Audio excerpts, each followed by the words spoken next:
What's up, fam? So, if y'all recall, last year on July 4th, there was an attack on the Prairieland ice facility out in Alvarado, Texas. Supposedly, a bunch of deranged people went to the facility, started setting off fireworks. I think they were setting them off on the ice soldiers or ice, what do you call them, officers' vehicles, shoot them at the building, spray painting the cars. And to the point to where the ICE officers had to call 911 because, that being understaffed, they really couldn't come out there and see what was going on. Alvarado police showed up, and then next thing you know, a gun battle ensued. I don't recall if anybody got hit. I don't think nobody got hit or hurt, but with bullets. But these 9 people got caught, and so now they're supposed to go on trial. Well, this trial was supposed to start this week with the jury selection. And would you believe it? To my surprise, I woke up yesterday and saw that the jury selection, the trial was dismissed. It was a mistrial because of a shirt that one of the lawyers wore during jury selection. Now, when the first story came out yesterday morning, they just said that it was a mistrial because the lawyer wore a shirt full of protesters.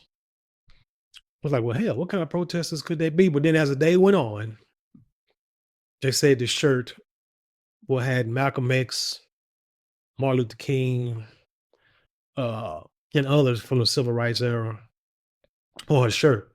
And I'm like, wow, they have reduced them from being civil rights leaders, Rosa Parks, reduced them from being civil rights leaders and activists to protesters, like Antifa.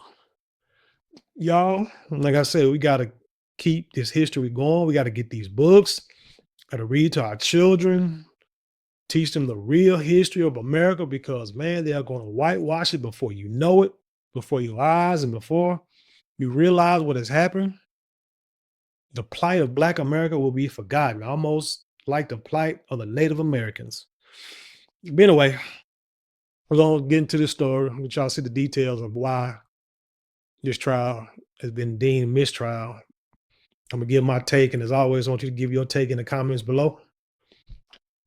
Don't forget to like, share, comment, and subscribe. When you do subscribe, hit the notification bell so every time I drop a video, you will be the first to know about it. Let's hit it. Following a major update that we broke at 4 o'clock, a mistrial has been declared in the trial of 9 defendants charged with staging a protest that turned violent outside the Prairieland ICE Detention Center in Johnson County. Our JD Miles joins us now live outside the courthouse in Fort Worth to bring us the latest on this breaking news. This really Why did it turn violent, I wonder? Kind of a surreal event, JD. It certainly was, Karen. This trial was moving along routinely with jury selection until mid-afternoon. That's when the judge noticed the clothing on one of the defense attorneys and suddenly declared a mistrial. That defense attorney is Marquetta Clayton, who left the federal courthouse a few minutes ago without commenting. I did ask her if she was going to continue to represent her client, and she told me yes. The T-shirt in question was turned inside out when she left the courthouse. We are told the shirt had images of civil rights demonstrations on it, which the judge determined to be a possible influence on the... I can't think of this woman's name here, but I think it looks like the woman who was like the first Black woman try to run for president back then. I can't think of her name right now. God almighty, I feel bad.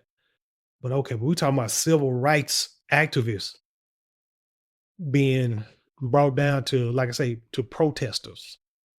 Jury. The 9 defendants on trial are facing charges ranging from attempted murder, aiding terrorists, and weapons charges. It was on July 4th last year when a group of protesters converged on the Prairieland ICE Detention Center in Alvarado, where they are accused of setting off fireworks and spray painting vehicles. Authorities say a Johnson County deputy was injured by gunfire, and rifles were seized on some of those arrested. Free them all! There were chants of "Free them all" outside the federal courthouse in Fort Worth this morning in support of the 9 people who have become known as the Prairieland defendants. We spoke to one of the prospective jurors who was dismissed from the case about today's developments. I don't know. It felt a little off, and felt a little like part of their strategy. Because after she did that, and then the judge was like, "Hey, what are we doing? Like, you guys, like, no, it just felt all disorganized and unprofessional. Because she pulls out a sign that isn't approved by the court, and the court had no idea that she was bringing in a sign. And I was like, this is supposed to be federal court. Like, why? It just felt all disheveled. Yeah, I think it was planned for whatever. She might have won a mistrial. I bet you if you look at some of the court records and communication records between the lawyers and the judge, and back and forth to each other, they were probably trying to get an extension or a delay, and so she did what she felt she had to do. Because I'm sure she know the law. I'm sure she know or what she's allowed to do in a court. Hell, I remember being at jury duty one time. And I was young and dumb, but I wore like a carcanine outfit with a shirt, but and shorts. And they was about to, and they said they should have sent me home, but they didn't. And then I ended up being on the jury, which was crazy. It's all outdoors, but yeah, it's some etiquette things. Now, I was young, didn't know no better, wasn't even thinking. But yeah, there are some things that I'm sure judges and lawyers and alike know exactly what you can and can't do in a courtroom. And he's like, how you gonna bring a poster? I want to see what the poster had on it. I can't wait to hear what that said. Now, that prospective juror is talking about not only the controversial T-shirt that she was wearing, but also an unauthorized poster that she also brought into the courtroom, which was not apparently allowed for jury selection. And we spoke to some of these supporters of the Prairieland defendants outside the courthouse. They had some interesting things to say. They claim that they believe that this was a subversive effort by the judge and authorities, prosecutors, to clear out this jury pool, bring in a new one, because they didn't like what they were hearing in terms of answers from the prospective jurors today about the Trump administration and ICE enforcement, some of which was negative. Oh, so he's saying that those people think it was the judge, because the judge did initially asked her, what was she doing? And that shirt that you have on, it could it could end in a mistrial because of what you have on, because it could sway the jury, have the jury thinking some type of way. But then again, it is Black History Month, so she probably put the T-shirt on just, celebrating some of the old civil rights activists, because she is a lawyer for one of the defendants. So like I say, she just probably wore the shirt in the spirit of things. That's all. Of course, is an unsubstantiated claim, but it is what they're saying about this. And again, a mistrial declared here at the federal courthouse. This trial will restart on Monday. Live in Fort Worth, JD Miles, CBS News, Texas. Okay, so they're going to start back over on Monday. This brings me to a six. Just wondering why all of a sudden these folks got a problem with authorities. Because for years, decades, my people have been saying the police are targeting us, hurting us, imprisoning us, taking our lives unjustly. For the most part, they have a vendetta against Black people.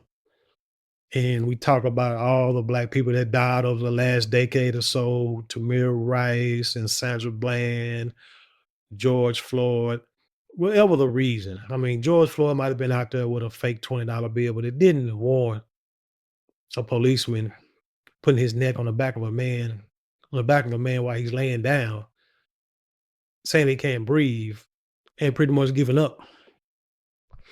And you're not getting up. We talk about things that all those cases, and nobody batted an eye. Very few batted an eye, except Antifa and Black Lives Matter. Very few people batted an eye on that, saying that, well, maybe if we was doing what we supposed to do, you comply with the law, not breaking laws, doing what you're supposed to do, there won't be no problem.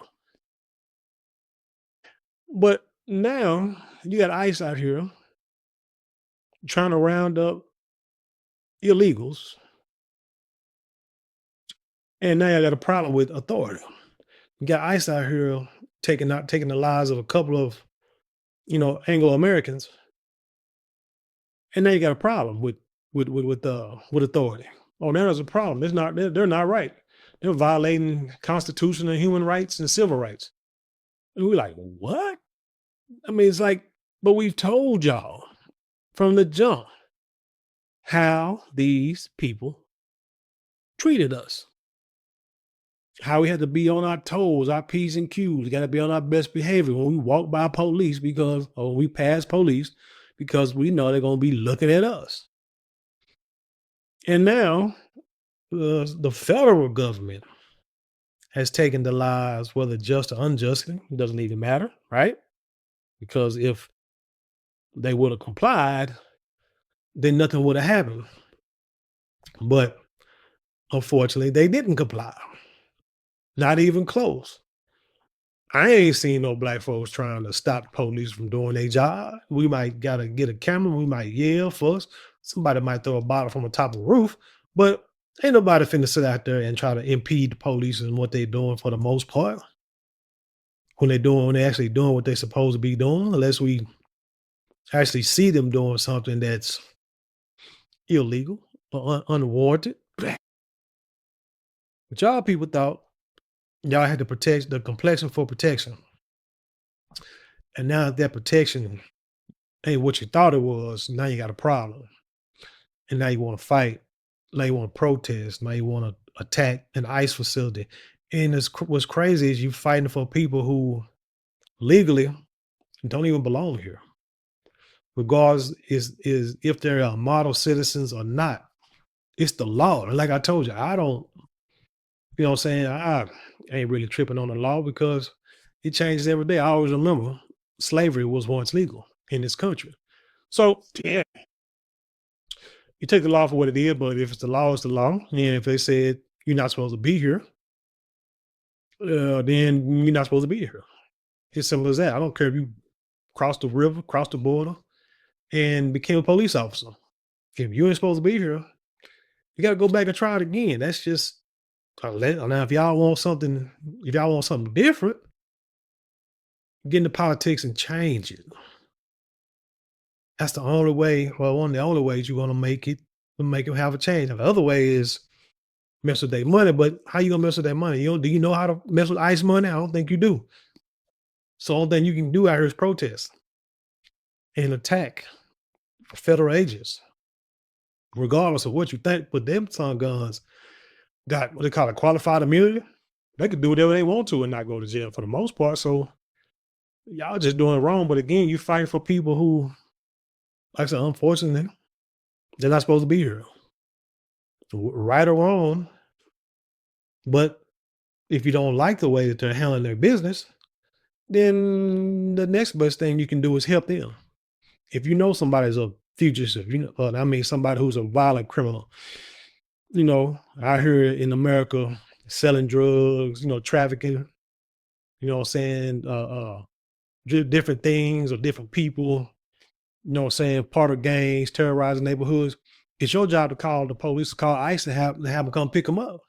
So that way they don't have to mess with the lady who's cleaning houses, or the lady who's babysitting, or the lady, who's working at whatever fast food or daycare center or whatever, or going to school, whatever. They're not going to bother them because you showing them where the problems are. If you don't do that, then to me, just aiding and abetting fugitives and criminals, and it's not helping you at all. But anyway, tell me what you think about this story. Leave your comments below. Share it with the world. Let's have an intelligent conversation. You know how we do around here. Don't forget to like, share, comment, and subscribe. Those 4 things cost you maybe a couple of minutes out of your day, but it means the words of us here is chump. With that being said, leave me in peace, love, and I'll see you on the other side.